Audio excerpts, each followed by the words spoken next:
that's going on has been used as an excuse to pass bills like the Patriot Act. The Patriot Act is not very good.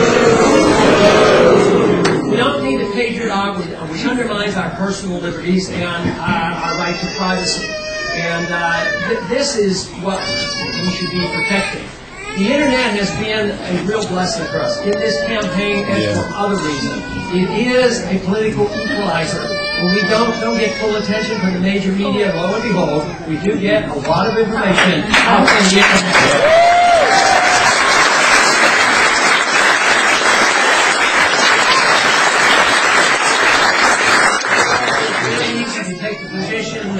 We should not have the government regulating or taxing the Internet ever. Yeah.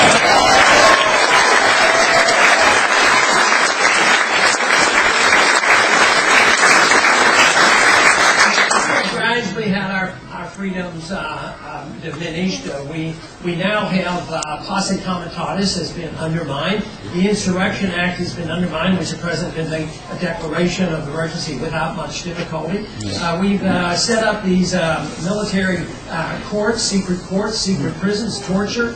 This is not what America is all about. And one of the things I find most offending to what we have established our policy in this country, and unfortunately there's no sincere resistance to this in Washington, and that is now that we have accepted the policy of preemptive war. We should never start the wars. We shouldn't be in the business of starting wars.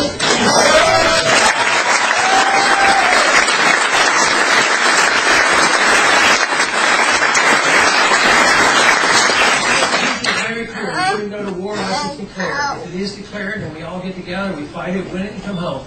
You know, we haven't declared a war since World War II, and we haven't won one. Before the Iraq War broke out, I had a vote on an International Relations Committee, and insisted they vote on it.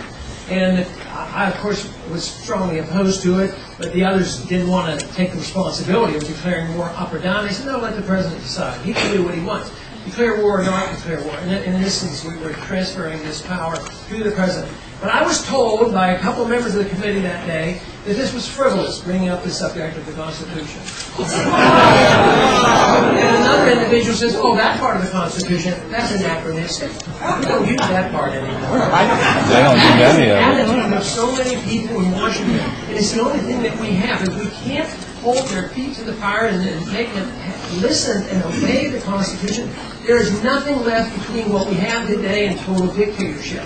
Because if we do come to a financial crisis, which unless we change our financial ways, we will, that will be an opportunity for somebody who thinks, well, what we need to do is undo even more of our liberties. So this is a very serious problem that we face. But the wonderful thing is we have the answer. It's not that difficult. All we have to do is, restore freedom. Freedom will really work. We need more confidence that it will work. That means we obey the Constitution.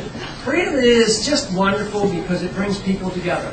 Because freedom means that you as an individual, whether it's your personal lifestyle or your religious beliefs or your political beliefs or whatever, we allow, diversity. So it's not confrontational.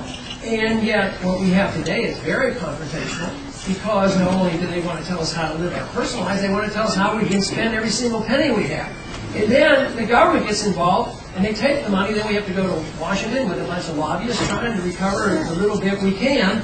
And, of course, as the pie shrinks, the demands increase. And as the cost of living goes up, the demands even increase more. And as the productivity goes down, as it has, it becomes a real battle. So this is the reason that most Americans realize that it's coming to an end. And that's what I think this campaign is all about. The realization, the truth, that we cannot persevere, we cannot do this forever and ever, and that we have a short time to make a decision. A year ago, I argued with myself as well as many others who were trying to persuade me to do this. I was a pessimist in the sense that I did not believe that the young people would respond, and I did not believe there were enough left in the remnant of the older generation that would remember. And let me tell you,